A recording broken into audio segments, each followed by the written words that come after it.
fled. They think they've gone over to the Taliban and are now in hiding, and they are treating this as an insider attack, but they still.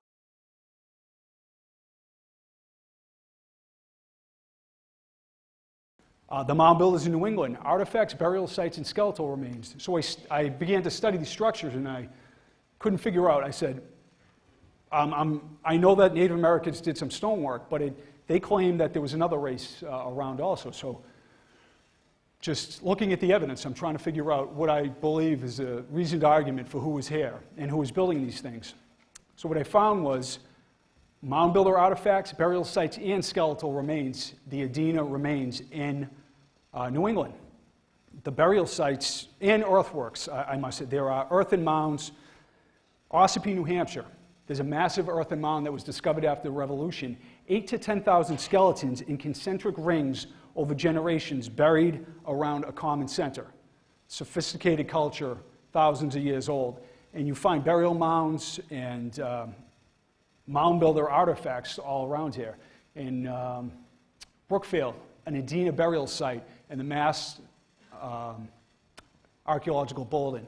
In Connecticut, other Adena mound builder burial sites in Windsor, Connecticut. The Adena, they weren't just here trade missions, they were living here. This, I believe, is a mound builder artifact. In 1872, workers were digging post holes near Lake Winnipesaukee, New Hampshire. 3 feet down, they found this stone. It's made of quartzite. What's interesting about it is there are holes bored in it. They did a bore scope analysis of the stone, and they found that a 1/8 drill bit was used on this side, and a 3/8 drill bit was used here and tapered. The professional who did the bore scope analysis said it must be modern. He said it was put on a metal post, and it was bored all the way through. But it was found in 1872 under 3 feet of earth. Just another enigmatic object that you find around New England. There are many of these that just fit outside the theory that we're told. In Maine, giant skeleton was found, and with it, iron implements, copper bands covered with curious carvings. You find a lot of these reports of hieroglyphs, curious carvings from the Smithsonian to other researchers to town records. There seems there was another culture with a different language. Who you will see, 6'6", was rather large. Iron implements. You know, that's the thing, the argument that the Native Americans, if they could work with iron and create alloys with metal, why did they lose that capability? It's a sophisticated thing. And this is in Gill, the town history. Possession of a copper tomahawk unearthed together with the skeleton of a gigantic Indian brought from the region of Lake Superior. History of Western Mass. Lake Superior is where the mines are, where they excavated 1.5 billion pounds of copper, and all that copper was found not only in the earthworks of the mound builders, but also all around New England. In Springfield, the trade routes were everywhere. They found shells in Springfield from the Gulf Coast of Louisiana, and there was this interaction, this sphere of trade all around the country. This is where it gets a little strange, and I ask you to have an open mind. About a year ago, I was reading the town histories of towns in Massachusetts to figure out if there were reports of pre-colonial stonework. If I would find, we showed up and we tilled ye old land and we found a mystery wall or whatever. So what I found was a strange passage. This is from George Sheldon, eminent historian. This was his 1,000-page town history. He is the founder of the Pioneer Valley Memorial Museum in Deerfield, an eminent preservationist also. One of these skeletons was described to me by Henry Mather, who saw it. It's being of monstrous size, the head as big as a peck basket, with double teeth all round. Examined by Dr. Stephen Williams, who said the owner must have been nearly 8 feet high.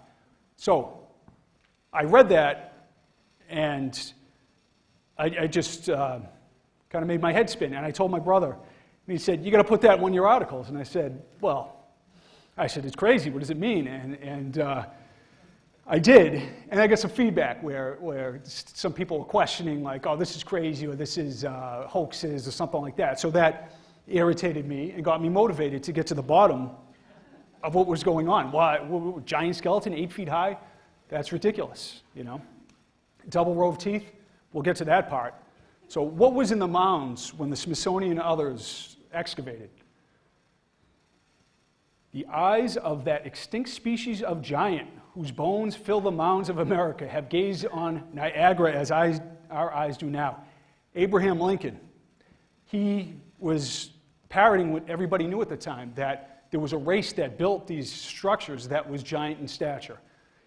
He went to Niagara Falls in 1848. He was so enthralled with it, he wrote a 500-word meditation, and that's where that passage comes from. I'm sure nobody's ever seen that, and I wonder why.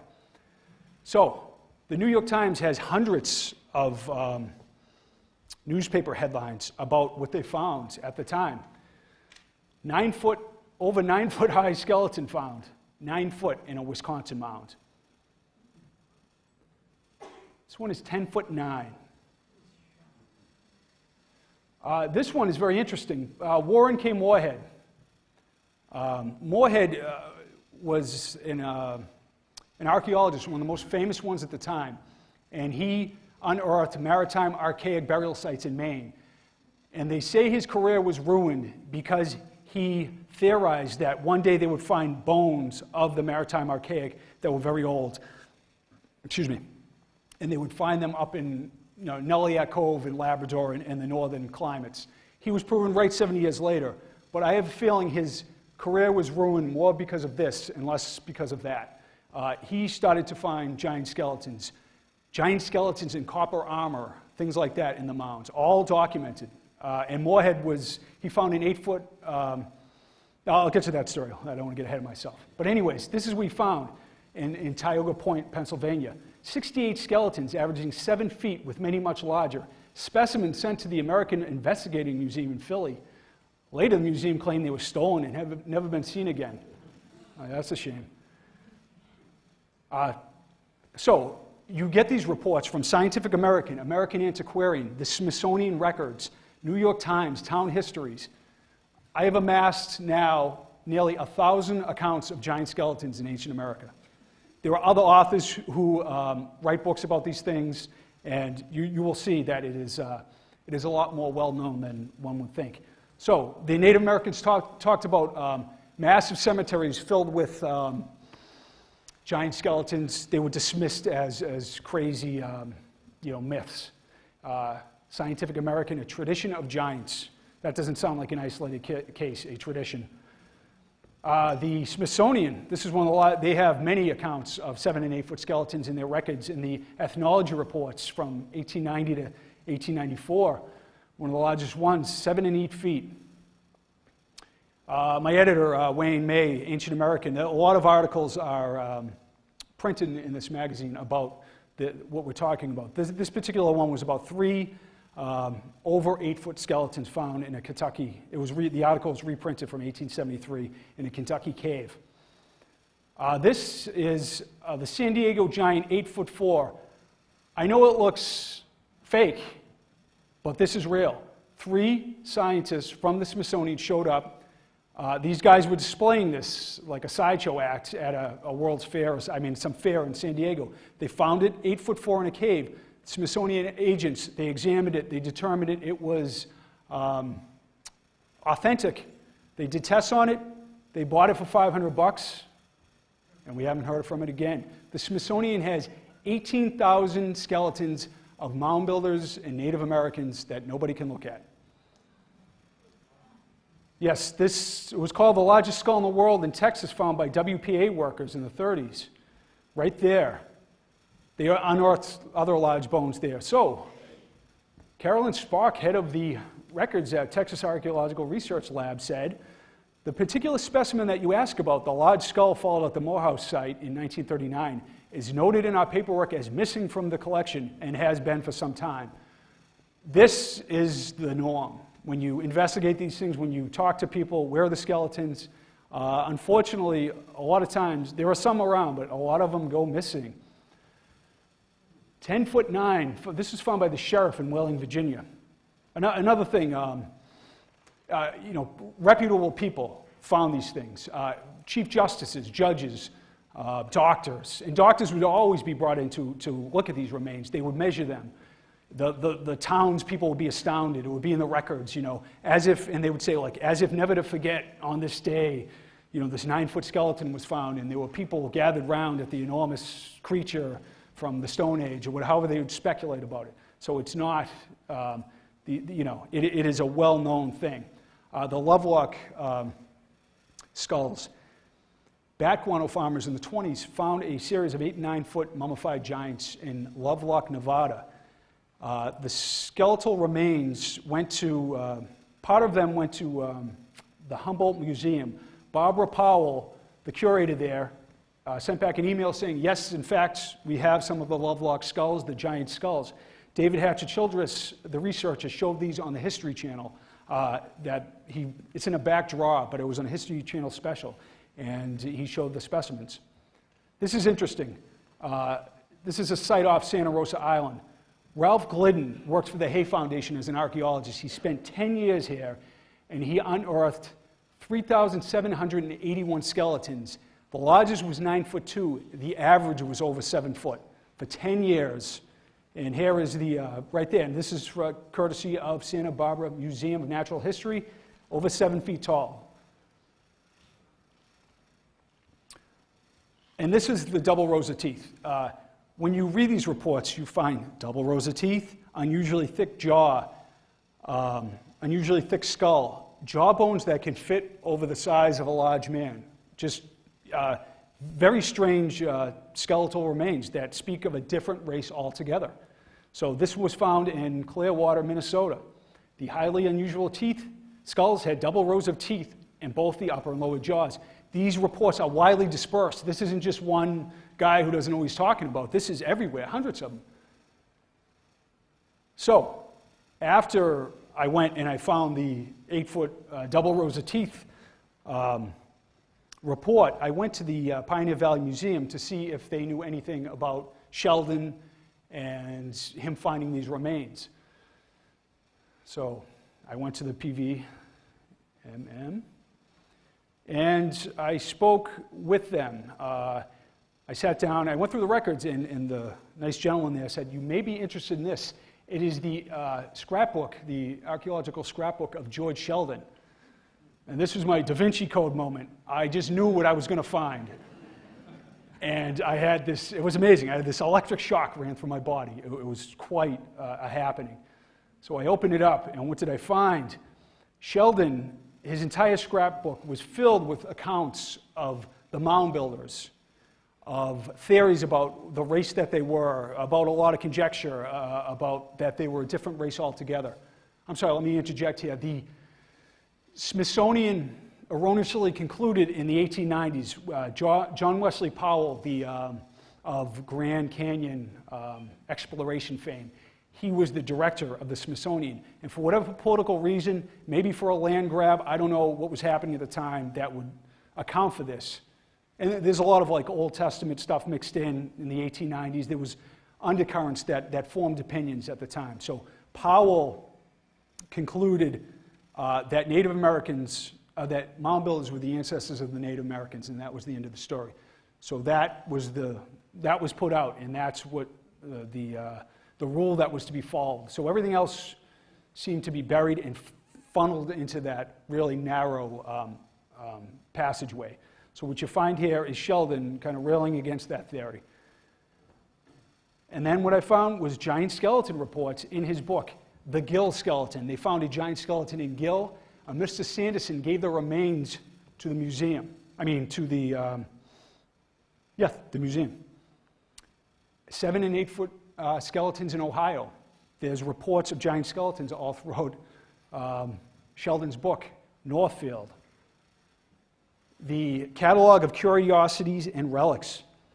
Right here, they had the remains of it says an over 8-foot skeleton at the museum. They had the Indian room before it was considered reprehensible to have Native American human remains, although I think they were mound builder remains, which might be a different thing.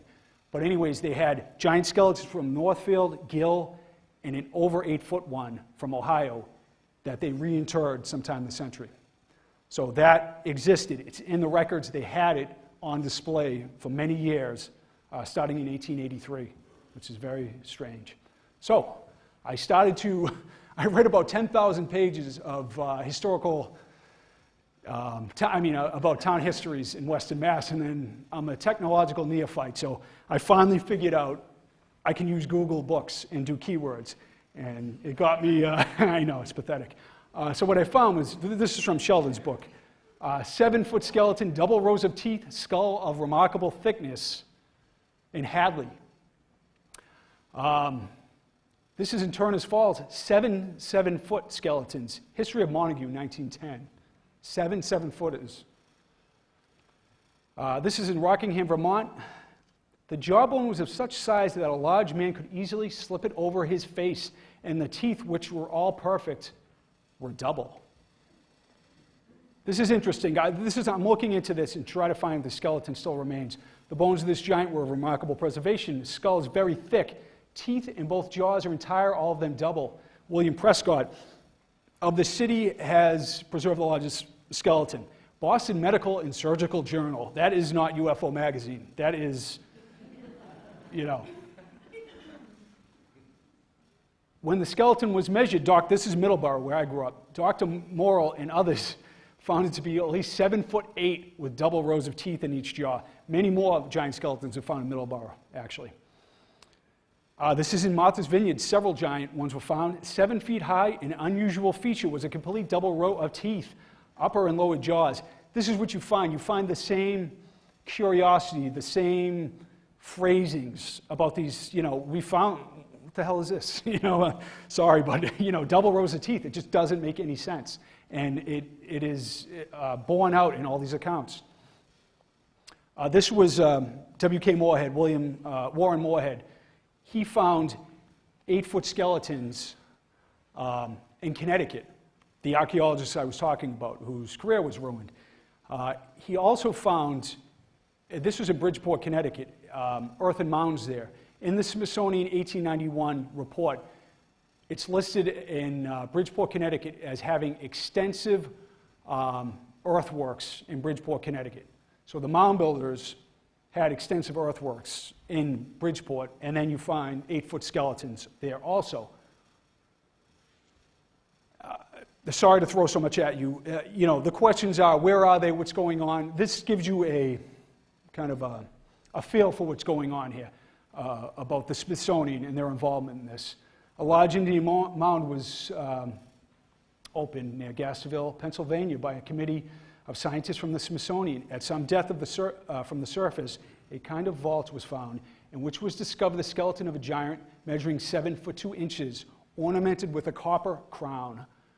On the stones which covered the vault were carved inscriptions, hieroglyphs, and when deciphered, will doubtless lift the veil that now shrouds the history of the race of people that once inhabited this part of the continent. The relics have been carefully packed and forwarded to the Smithsonian Institution, and they are said to be the most interesting collection ever found in the U.S. The explorers are now at work on another mound in Barton County, Pennsylvania.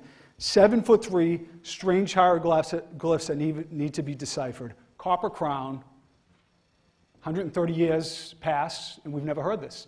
This is American Antiquarian who wrote this report. These are scientists who took part in these digs. These just disappeared. One thing I found interesting when I was reading the reports, I found that a lot of them were for the Rosicrucians and the Freemasons of giant skeletons. And so I started to read the kind of secret texts of the Freemasons. I hope I make it to next week. And I would find the same kind of reports, giant skeletons, double rows of teeth. And embedded in the history, they believe, or they passed down, I think the Freemasons from the temple priests of Heliopolis in Egypt. I think there was a lineage of knowledge that has been passed down about the hidden history of the human race. And part of that is interwoven in this whole story, a lost civilization that's more than 12,000 years old that came to the United States and other places after a great flood. It's very interesting that you would find this same stuff in the texts of the Rosicrucians and the Freemasons. Very, very interesting. So what you find all around the planet are thousands of structures like this. Pumapunku, the pyramids, Nan Madol, 500 million tons of quarried basalt brought from several miles across mountains in Micronesia, one of the most remotest places on Earth. Pumapunku, Bolivia, 17,000-year-old city of Tiwanaku in Pumapunku, where you have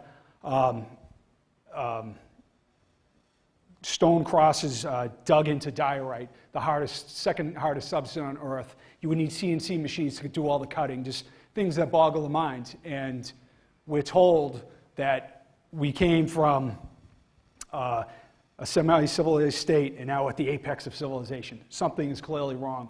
That site proves it. There is much more evidence of older structures all around the planet. You don't find just one. That's all you find. Just like the giant skeleton reports. You don't just find one. Something's profoundly wrong in what we're being told. And I think it's obvious by all the interest here and all the people here.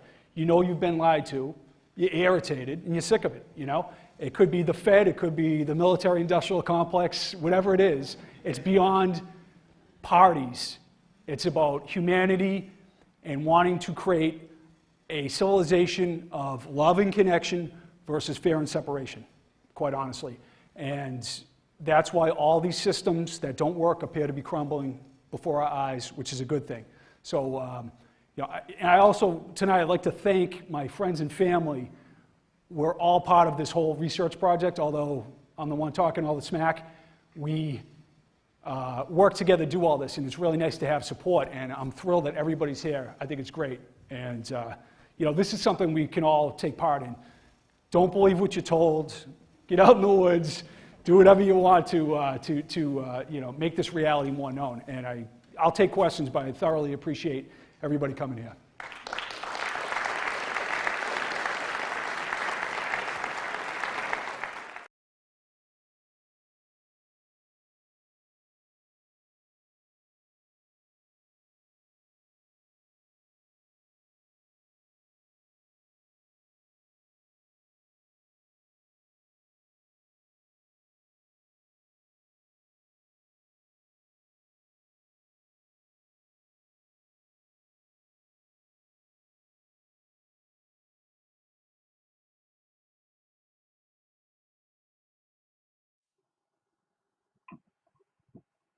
Have now fled. They think they've gone over to the Taliban